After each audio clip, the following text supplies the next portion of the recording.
Já, heyrðu, þau eru farnir gestir okkar. Þetta var svolítið góður umræður. Jú. Frábæri gestir sem í báðum hálfleikum, frábæri gestir sem fengum hérna. Það er þessi umræða heimsmálin náttúrulega, hún er svo bara merkileg finnst mér, af því að það er, við erum á svo skrýtnum stað og þetta er alls ekki einfalt, sko. Nei. Og kannski við erum meira sér þannig stað að sko skjót viðbrögð við einhverju getur sko valdið miklum skaða og mér finnst fljótfærni og svo er það líka, maður tekið eftir því svona víða að þá er mikill hiti í þessari umræðu og sumstaðar finnst manni verið var við svona eins og stundu gerist að fólk sé að reyna að tala sig inn á einhverja tiltekna línu, kannski áður en að við séum eiginlega komnir með almennilega skýra greiningu á því hvað staðan er og svona. Þannig að mér finnst þetta mjög mikilvægt að reyna að halda hér við þetta borð, bæði í þessu þætti og við rauðaborðið, svona umræðu þessi mál frá öllum hliðum og reyna að halda henni þannig að sé hægt að ræða þetta á þess að vera þó að sé hiti inni. Það er hiti í þessari umræðu. Þetta er eldfim umræðu. Mjög. Þannig að mér finnst það að vera mikilvægt. Þetta var þessi umræða var bara góð og þarna voru náttúrulega með líka þungavíkta fólk. Gaman að Ingibjörg Sólrún og Ögmundur, það er svona tókust aðeins á. Eins og er gamlir samherjar og anstæðingar. Svo var Baldur Þórhallsson hérna, prófessor í stjórnmálafræði, hann var að fara til Bandaríkjanna, en hann var svo glaður hérna í settinu okkur. Og Guðmundur Halldónsson náttúrulega alltaf fínt. Hann er búin að koma hingað oft, Guðmundur, að ræða bandarísk stjórnmál og Trump sem er svona ráðgáta og það er svona ráðgáta. Stundu segja menn að það er ekki hægt að skilja alveg hvað hann er að segja og það er ekki samhengi á milli þess sem hann er að segja og það sem hann gerir en að einhver leyti er hann líka eins og kom fram hérna að á bakvið hann eru náttúrulega ríkustu menn Bandaríkjanna, þeir sem valdamestu menn í heimi og að sumu leyti er hann að reka stefnu í takt við vilja þeirra og væntingar. Þannig að ég er ofta að vara við því að fólk sé að reyna að halda þetta sé sko einhvers sálfræði trillir að þetta liggi einhvern veginn í því sko hvernig Trump var í æsku og hvort að pappa svo vondu við hann eða ekki. Ég held að sko staðan í heimsmálum séu sko miklu meiri átök eins og með þessum Ögmundur verið að leggja áherslu á. Þetta væri eiginlega við værum inn í miðri bara átökum auðlindir. Já. Herru, en á meðan að við vorum að tala í útlöndum er hérna stríð, spurt yfir 10 milljón manns myrtir í gamni utanlands, sannlega með þær súpa hel, ég sér ekki að það ekki færiði vel. Aftur á móti var annað stríð í einu grjótkletti forðum tíð og það var hérna í Laugardalshöll, og þar voru þeir að velja forystu, Guðrún Hafsteinsdóttir vann eins og við spáðum svo sem. Og við spáðum líka rétt varaformanninn að það myndi verða svona vilji í salnum að hinn armurinn gengið, þetta var gengjastyrið. Hitt gengið fengi varaformanninn því annars gæti bara þú veist, annars að varaformaður ég veit ekki hvort hann skiptir ykkur máli sko Nei, það er hérna sko þau hafa bæði sömu ræturnar sko Guðrún og Jens Garðar. Niðri hérna í Borgarfirði. Borgarfirði 35. Það er bara 4-5 hús bara fullt af fólki eins og þeim. Sem sumum finnst bara gott, sko. En þau eru þarna, hann hefur verið málsvari útgerðarinnar og fiskeldisins. Fyrrverandi formaður ekki? Í SFS. Og svo er hann líka, eða var... Hún var formaður í samtökum iðnaðarins. Já, en sko uppbyttu, Jens Garðar, hann var líka, hætti núna því hún á þing, hann var aðstoða framkvæmdastjóri Kaldvíkur sem er með fiskeldið fyrir austan og meðal annars í Seyðisfirði sem er mætt mikið í anstöðu íbúa. En hann kemur alveg sko klár í þetta úr þessu húsi. Svolítið fyrirferða meiri svona bransi heldur en kjörís. Sem er nú frekar saklaus. Svona ís framst það. En það er endar sko að stýra svona millistóru fyrirtæki í ýmsu, sko, þá getur vel verið að, þú veist, taka á og þetta gæri verið ákvarðanir og kjöri sér til, sko. Það hefur farið alveg gegnum COVID og allt þetta. Ég segja svona hagsmunagæslan í kringum fiskeldi verður náttúrulega stjarnfræðileg, sko. Það sem þeir ætla, því vorum að tala að yfirráðu auðlindum, þeir ætla að ná bara öllum fjörðum sem þeir þurfa á að halda. Og vil ekki hlusta á hvað fólki vill eins og staðan í Seyðisfirði. Seyðisfirði, það verður að tróða fiskeldi ofan í kokið þótt þau vilja ekki. Já, og svo líka til dæmis fyrir vestan eins og Katrín Oddsdóttir er verið að benda, hún er skoða mál fyrir mann sem á jörð sem liggur á sjó og hann á ákveði langt út frá hérna mesturi fjöru og þeir eru konið þar inn með fiskeldi inn fyrir hans landamerki. Og reyna að brendu skilgreina hvað er fjara og hafa raunverulega bara allt stjórnkerfi til þess að þjóna sér. Þetta var alltaf skýrt, sko. Ég mani bara ekki metrana. Frá mestu fjöru og eitthvað út tilheyrir sjávarjörðum. Ég held ég var með rétt mál. Og þarna var bara komið með eina kví eða tvær eða þrjár, ég veit ekki, inn fyrir þessi óskilgreindu mörk eða skilgreindu mörk er þetta sagt.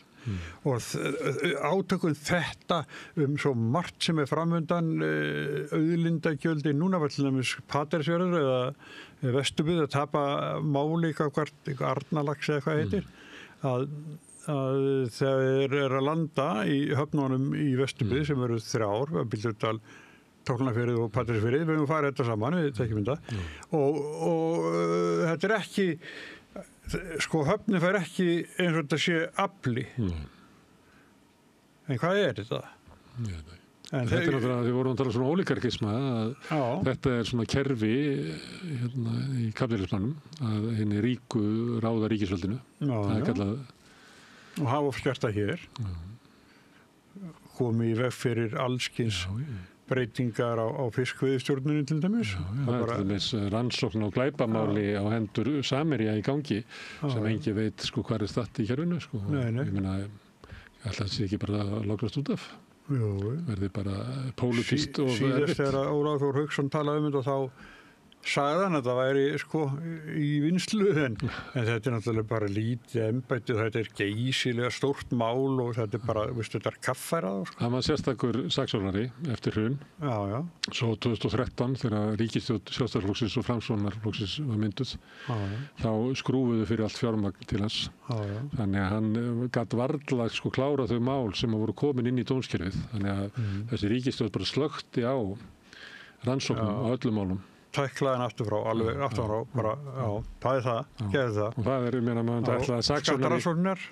myndi ætla að saksóknari sé að reka mál fyrir hönd okkar, almennings, gagnvart þeir sem eru að brjóta, en það var ekki álið þessar ríkisstjórnar, hún taldi að það bara stöðva rannsóknir saksóknara á okkar fólki, eins og þeir hafa upplifað, meir og minna framsóknar fólk og sjálfstæðisfólk sem það var. Þetta er búið að vera í geysilega langan tíma. En hérna en svona ég er nú ekki góður í því að vera að ráða í svona eins og ofta talað stjórnmálin, það er alltaf verið að fá ykkur svona PR-ráðgjafa að tala meðan hún hérna Sunna svolítið verið að tala það hvernig Guðrún klæddi sig og eitthvað fleira. Hefur þú eitthvað sens á því hvort að Guðrún Hafsteinsdóttir hafi svona mikinn kjörþokka út fyrir Sjálfstæðisflokkinn? Nei. Hún hafið ekki eða hefur þú ekki sans fyrir því? Nei, ég hef ekki sans fyrir því en náttúrulega, sko milli þeirra er 20 ár, sko, þannig að það kannski er klæðabörðurinn kannski samkvæmt því. Ég veit það ekki fara með í talum tísku hérna. Nei, Sunna var að vísa í því svona, hún klæddi sig svona karlmannlega, svona Margaret Thatcherlega og það er alveg vitað að hérna að til þess að konun nái fram að í talningjum þú ert komin inn í svona íhaldsflokka að Margaret Thatcher til dæmis breytti röddinni sinni, gerði hana dýpri til þess að vera meira margt ekki á henni. Ég held að Sunna hafi nú verið að vísa bara í svoleiðsluti. En svona varðandi það að því hún er svo ný í pólitík, hún var náttúrulega búin að vera í bæjamála pólitík í Hveragerði, en ég meina Hveragerði er hvað 20. stærsti bærinn á Íslandi. Það er enginn sem hefur innsýn inn í það. Ég held að hinir séu bara meira og minna Systirna var bæjarstjóri lengi. Já, hinir séu Sjálfstæðisflokkurinn og svo eru bara hinir eða ekki? Jú, hinir unnu síðast, sko. En hún kemur inn á þing 2021 og verður oddviti fyrst Sjálfstæðisflokksins, tekur við þegar Páll hættir og vinnur þar prófkjör. Verður svo fyrsti þingmaður Suðurlands. Já, þetta svona kjördæmi sem var mikil átök í því og búin að vera hörð prófkjör þarna bara síðan að elstu menn muna. En hún kemur þarna og verður óumdeildur leiðtogi, vinnur ágætis stöðu 2021 fyrir beint inn í að vera ráðherra.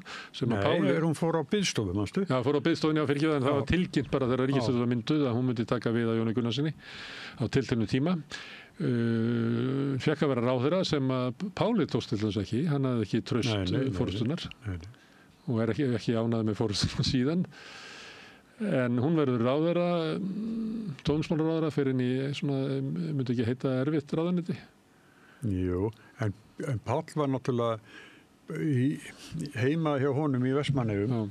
Þá var hann í klofningsframboðinu og svoleiðis maður verður ekki ráðherra. Nei, það var eiginlega, hann varð ekki ráðherra og þess vegna fór hann og klauf Sjálfstæðisflokkinn í. Var það svoleiðis? Já, ég myndi segja að sagan svo. Hann var mjög óánægður að verði ekki ráðherra þegar hann kom bara inn fyrst að fyrsti þingmaður Sjálfstæðisflokksins í Suðurkjördæmi sem hefur alltaf verið mikið vígi, stundum verið kallað biblíubeltið og svona ákveðið svæði í þessu, mikil sterkar stóðir íhaldsmanna í Suðurkjördæmi. En ég talaði hann í símum daginn, hann er til í að koma í þátt hjá okkur hvernig sem er. Hann hefur komið hérna við Rauðaborði. Alltaf gaman að honum, hann er svona sláttur á honum, skemmtilegur viðmælandi og líka mjög skemmtilegur í svona stóru spjalli. En ég er að fara yfir ferilinn hennar. Hún kemur inn og hún verður ráðherra í erfiðu ráðuneyti. Það verður þó að hafa í huga að þegar hún er orðin ráðherra að þá er mjög stuttu síðar að þá eiginlega skiptir samfylkingin svona kúrs í innflytjendamálum og fer ekkert í því að til Helgavala sem var fyrir hún hættir. Þannig að andstaðan við þá stefnu sem að ríkisstjórn Katrín Jakobsdóttir og síðan Bjarni Benediktsson var að reka ofan í þingheim, andstaðan var sáralítil, endaði með því að voru bara píratarnir sem að voru með einhverja svona andof. Þannig að sömuleyti fær hún miklu minna andof í þinginu heldur en Jón Gunnarsson hafði fengið eða Sigríður Andersen eða voru þetta svo margir, Þórdís Kolbrún var líka dómsmálaráðherra á sama tíma, stuttan tíma. Áslaug Arna einhvers dag líka. Áslaug Arna og þannig að ég held að Guðrún hafi fengið svona minnsta viðspyrnuna inn á þingi af þessu. Þannig að reyndi það á hana sem stjórnmálamann, er hún að svona rísa upp sem sterkur stjórnmálamaður. Róbert var að benda á það að þegar hún kemur, kannski þegar við vorum byrjar að spá að hún yrði formaður, að það voru ekki margir sem trúðu því og þannig hann var að meta það að hún hefði komið svo mikil svona underdog eins og það kallaði inn í baráttuna að það var Arna væri komin svo mikið flug að þetta væri stórkostlegur sigur fyrir stjórnmálamann að hafa náð þessu koma svona sem en maður getur snúið þessari kenningu við og sagt var það þá þannig að þegar Áslaug Arna kemur inn og er að ná svona flugi og þá gerist það að flokksmenn er að máta sig við það, ég meina er ekki bara alltaf að hún takir þetta en þá kemur það til ljós, nei, við verðum að finna eitthvað mótvægi. Er það Gulli? Nei, ég held að Áslaug Arna gæti að fyrir unnið hann Þannig að við tölum við Gulla og hann drifur tilbaka fyrir Kastljós og segir að ég myndi styðja eitthvað sem er ekki hluti af þessum deilum sem höfðu verið, ekki ég og ekki Áslaug Arna og þá kemur Guðrún og þá fær hún fylgi og þá hugsa maður sem var andstaðan við Áslaug Arnu svona mikil að jafnvel Guðrún til dæmis óreyndu þingmaður tildulega svona, þú er ekki séð hana í miklum svona ati eins og séð kannski Bjarna Beni eða Áslaug Örnu eða hún er ekki farið í gegnum eldskírnir prófkjara eða var andstaðan við Áslaug Örnu svona mikil? Já. Þetta er bara leikur. Ég veit að en svo náttúrulega, já í þessu er það líka að Guðrún missir forystusætið í kjördæminu. Já. Sem að sumir sögðu að væri bara svo mikið áfall að hún geti aldrei orðið formaður. Ástalla og Þórsdóttir, hún sigraði og er fyrsti þingmaður kjördæmi sem að Sjálfstæðisflokkurinn hefur haldið þessu bara svo lengi sem allra elstu menn Ég veit ekki, heldur að Framsókn sé ekki hafi eitthvað mann að þessu. Ég held að. Já, Sigur Ingivíktan verið. Já, en þetta eiginlega svona, ég segi ekki áfall eins og þeir myndu tapa suðvestri, en svona næstu því, sko. Já. Þannig að sömuleyti og líka ná, hvað séu það? 50,1. Já. Þetta bara... Og 49,1. 0,1% yfir... Nei, 1%. Nei, ég segi yfir helmingin af þeir sem að kausu. Hún með 0,1 af eitthvað tæplega 2 sem að kausu. Þetta 2 atkvæði. Það bara... Þetta ótrúlegt. Hún með meirihlutann pluss 1,5. Þetta alveg... 1,1. Þetta alveg ævindirlega lítill munur. Hvort það betra að vera? Sko, það verður eftir hvernig þú spilar úr þessu. Fólk sem lendir í þessu, að það náttúrulega mætir upp og segir ég er formann... Fyrir Áslaug Arnar sagði strax, það kemur til greina að fara í varaformannskjör. Nei. En sá sem vinnur svona naumt og ég var að reyna að benda það alveg þó að það hefði farið 65-35, þá kemur Guðrún upp og segir ég er formaður þeirra þessu kursum ekki og það er verkefni mitt. Ef að þú kemur inn með rosalega lítinn mun og svona rétt marðita, svona stemming, þá er hætt við að það sá sem að kemur hann inn, hann fara að sækja hjá hinum. Hann fari og sko reyna að fara að íkja það hvernig hann ætlar að teygja sig til hinna. Það getur verið svona freisting sem ég myndi bara geti eyðilagt fyrir hennar feril þegar hún fær í það. Eina í valkosti sem hún hefur er að stundu sagt í Bandaríkjunum build and they will come. Þú eru bara að búa til einhverja nýja sína á Sjálfstæðisflokkinn og bara treysta því að fólk komi og fylgi þér, sko. Og þá er ég að velta fyrir mér að því ég kann bara ekki að lesa í það, sko, hversu mikill svona stjórnmála kappi Guðrún er, af því að hún er bara búin að vera svo stutt og eitthvað svona.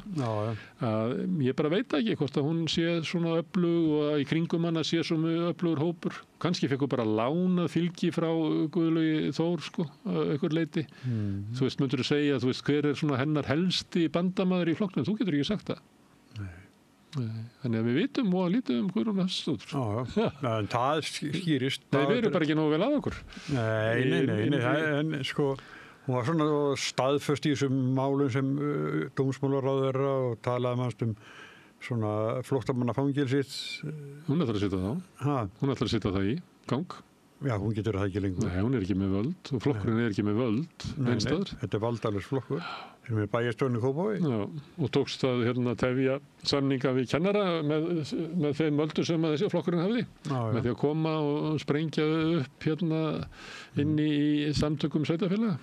Það sem að Sjálfstæðisflokkurinn hefur eiginlega miklu meiri völd og áhrif heldur en fylgi hans er, þótt það sem er betri stöð í sveitarstjórnarkosningum heldur á þingi. Þá, ég menn, hann er með meiri hlutan í Sorpu og ég held að sem er meiri hlutan í Strætó, sko, með Framsóknarflokknum. Þá toppnum náð. Nei, ég sé að hann er bara með svo áhrif. Ég finn í dómskerfinu, alltaf ekki með 85% af öllum dómurum. Þetta er náttúrulega... Já, alveg, það er að kortleggja þetta. Já, eitt enn. Svo hættu við. Sem við þurfum einhver þarf að skoða. Það er að spyrjast fyrir það hvaða fyrirtæki fengu styrk í COVID, hversu mikið og á hvað forsendum og hverjir skiluðu aftur og hverjir ekki. Þá við verðum að fá að vita hverjir fengu þessa peninga. Þetta voru bara ríkispeningar og við verðum að fá að vita hver fekk þetta. Þá komum við að svolítið sérstakri stöðu sem er í íslenskum stjórnmálum. Það eru Samfylkingin og Viðreisn og forystu konur þeirra flokka. Held ég að viti báðar að þú getur verið í íslenskum stjórnmálum og ef þú ætlar að vera langlíf í íslenskum stjórnmálum þá færðu ekki bakherbergi Valhallar á móti þér. Og svo við sjáum það hvernig svona, hvaða trítment flokkur fólksins fær frá þessu og einhverlega vegna er það þannig að svona línan sem að kemur út úr þessum bakherbergjum að aðrir fjölmiðlar heldur Morgunblaðið einhvern veginn tipla alltaf með, sko, endalaust að tala þessa styrki og þetta og núna fengum við aldeilis að sjá hvaða meðferð Ragnar Þór Ingólfsson fékk í vikunni. Og það er bara hvert málafættur öðru sem eru á flokk fólksins. Kristrún Frostadóttir og Þorgerður Katrín vita alveg af þessu sko. Þannig ef að þau myndu hlusta á þig núna og segja, heyrðu, já, auðvitað verður að fara yfir sukkið í kringum COVID og sukkið í kringum fjármálaráðuneyti Bjarna Benediktssonar. Það meira heldur en þetta. Þegar hann opnaði bara, fyrirtæki gátu sótt sér skattaafsláttur við rannsóknir og þróun. Það hann var með stafrænt Ísland, þótt að make enga sens að það sé inn í fjármálaráðuneytinu. En þar voru sko svona einhverjir, ég skoðaði stundum sko þú veist, þeir sem fengu samningana og fletti svo upp, það inn á sus.is að það getur flett upp sko gömlum stjórnum. Það er bara ding, ding, ding. Þú veist, þetta gríðarleg spilling á Íslandi og í kringum Sjálfstæðisflokkinn og ekki síst Bjarna Benediktsson. Ef að þær, Kristrún og Þorgerður Katrín myndu fara að hlusta á þig og segja, heyrðu, auðvitað verður að skoða þetta, þá vitar alveg hvað því myndi fylgja. Kristrún Frostadóttir myndi fá sama trítment hjá Bakkarbyrgjum Valhallar og Jóhanna Sigurðardóttir fékk. Smári, ég að tala að fjölmiðill gerir þetta sko. Já. Að óska eftir upplýsingum þetta. Senda fyrirspurn. Kannski þetta við að gera það bara, en við erum bara við erum að reyna að halda úti sjónvarpi og útvarpi og gerum það með því að láta söfnunarbökin ganga. Kannski fólk til að leggja í söfnunarbökin, þannig að við getum allt samstöðuna þá. Halda áfram að mösa. Já, og ég kannski að hætta í dag og ég að fara með þöluna þetta akkurat þetta. Já, endilega. Það er nefnilega, samstöðin er náttúrulega mörguleiti bara þetta rauða borð og þetta stúdíó og við sem erum að stýra þáttunum og gestirnir sem hinga að koma. Það er ekki bröðluna. Nei, og Pétur og Laufi sem er að taka upp og senda út og samt takt okkur að vera með þetta í sjónvarpinu hjá þeim sem er í sjónvarpi Símans og við erum í útvarpinu 89,1 á Stórhöfðborgarsvæðinu og það má líka sækja útvarpssetningar á spilarann sem er bæði á netinu, spilarinn.is og spilar líka app sem maður hlaðir í Síman og svo erum við á Facebook og YouTube og öllum hlaðarsveitum og þetta hefur okkur tekist með stuðningi frá Sjálfstæðisflokknum en fyrst og fremst er það stuðningu frá þeim hluta áhorfenda og áhorfenda sem að gerst áskrifundur og það eru núna eitthvað á 1600 manns sem að hafa slegist í liðin og gerir þetta mögulegt. Allt sem að fólk sér og heyrir hér er umverulega boði áskrifenda en það er náttúrulega vilji og þegar fólk er að byggja eitthvað upp að þá dregur maður, þá er það árangurinn sem að dregur áfram og við orðið var við árangur að það eru 40.000 mann sem eru að horfa á efni frá okkur og við heyrum það líka bara þegar við erum að bóka í þáttinn hvaða fólk er vilju til að koma hérna og það er mörgum ljóst að þessu umræða sem á sér stað hér er bara mjög mikilvæg fyrir bara lýðræðislegt samfélag. Sko, Guðrún Hafsteinsdóttir, hún sagði í einu viðtalinu að svo eru flokkar sem hafa ekki eins og náð manni á þing fá svo mikla styrki að þeir geta sett á stofn heila sjónvarpsstöð. Þeir vist ógna þessu. Já, en hvað geta þeir þetta ekki? Þeir eru með, heitir eitthvað, ég man ekki, eitthvað útvarp Valhöll, en það bara horfir ekki á það sko. Það eru bara sjálfstæðismenn að tala hvort við annan. Við höfum tekið þá stefnu eins og við var að ræða áðan í sambandi við óvissuna í heimsmálum að það var bara mjög mikilvægt að við náum saman ólíkum viðhorfum og séum en þetta sem aðrir flokkar hafa verið að búa til hefur verið meira og minna bara eintóna áróður sem enginn hefur áhuga á nema kannski frankaðara sko.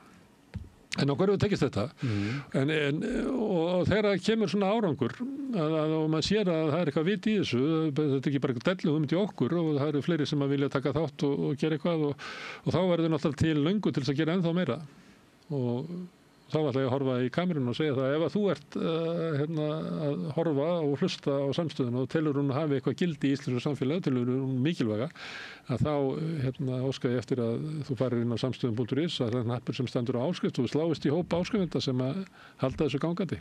Það kostar 2.500 krónur grunnáskriftin, fólk má borga meira eða vill og þau sem að kjósa getur láta áskriftin að renna sem félagsgjöldin í alþýðufélagi og það er alþýðufélagi sem á og rekur samstöðuna.